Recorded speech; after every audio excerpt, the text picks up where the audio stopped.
After NASA split Hubble's third servicing mission into two parts to allow astronauts to get to Hubble as soon as possible to replace failing gyroscopes, which are needed to point the telescope accurately, Servicing Mission 3A successfully got Hubble back up and running until Servicing Mission 3B could launch and complete all of the planned upgrades to Hubble. But even in times of ease, the unexpected can make an appearance again. Houston, Columbia for EVA. Go ahead, Columbia, we're listening. Okay, as we put on the many workstations, monitoring John's suit, and there's a large bit of water down here at the bottom of the battery I'm fixing to open up now. Something unexpected like a spacesuit failure. Yeah, Scooter, we're going to have to get John out of the suit. And of course, these things always happen at the worst time, too. Hubble is without a heartbeat. Space Telescope to the air. This is incredible. Mike, welcome to the wonderful world of spacewalking. Servicing missions are what make Hubble, Hubble. For over 2 decades, servicing mission astronauts have been able to take advantage of Hubble's malleable design. Being able to upgrade and refurbish parts periodically is how Hubble has been able to stay on the bleeding edge of astronomical science. And Servicing Mission 3B was no exception to that fact. We're providing a major upgrade in terms of science capability. We're adding a new science instrument, and we're bringing back to life the infrared camera, and we're making important upgrades in terms of maintenance. We're adding new solar arrays, and we're changing out the power control unit.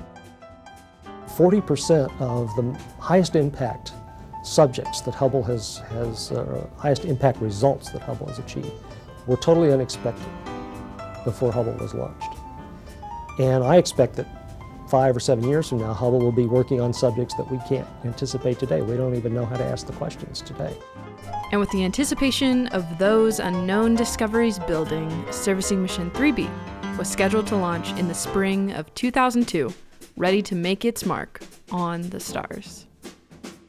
4, 3, 2, 1, and liftoff of Space Shuttle Columbia to broaden our view of the universe through the Hubble Space Telescope.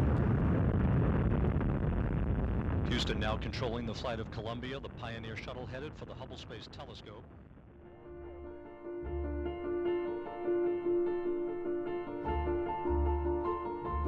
Houston, we have Hubble on the arm. With the Hubble Space Telescope fully grappled, it was time to get to work. This servicing mission was going to encompass a wide range of upgrades and improvements, so every minute of this 12-day mission was meticulously planned in order to complete the 5 scheduled spacewalks. First up, replace the old solar arrays with the new and improved version 3 of the solar array system. These new solar arrays were rigid and didn't roll up like previous designs. Being more robust, it made Hubble's power intake increase by about 20 to 30%. Solar Array 3 has passed its functional test and ready to support. Next on the list, replacing the power control unit.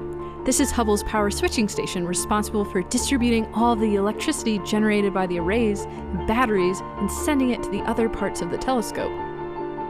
And in order for the power control unit to be replaced, it required Hubble to be completely powered down for the first time. And one of the cardinal rules in the business of space is if it's working well, don't turn it off.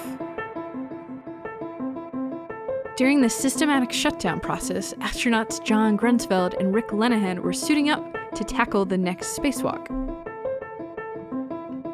However, John's spacesuit began to take on water from the liquid coolant system. Not the most ideal situation to happen right before stepping out into the cold void of space.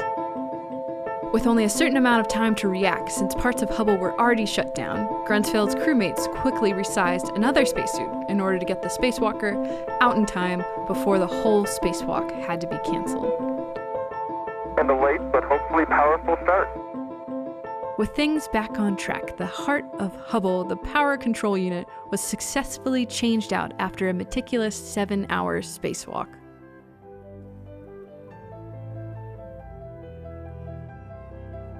Next was to install the advanced camera for surveys.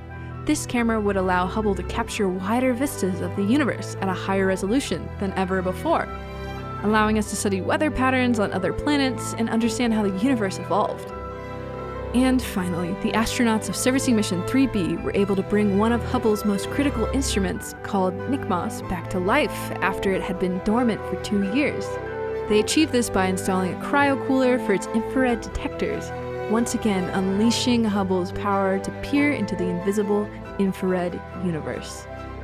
Servicing Mission 3B proved that NASA can take on the unexpected head-on as a team, accomplishing historical strides in our understanding of the universe around us. And from the crew of STS-109, we bid Hubble well on its new journey with its new tools to explore the universe. Good luck, Mr. Hubble.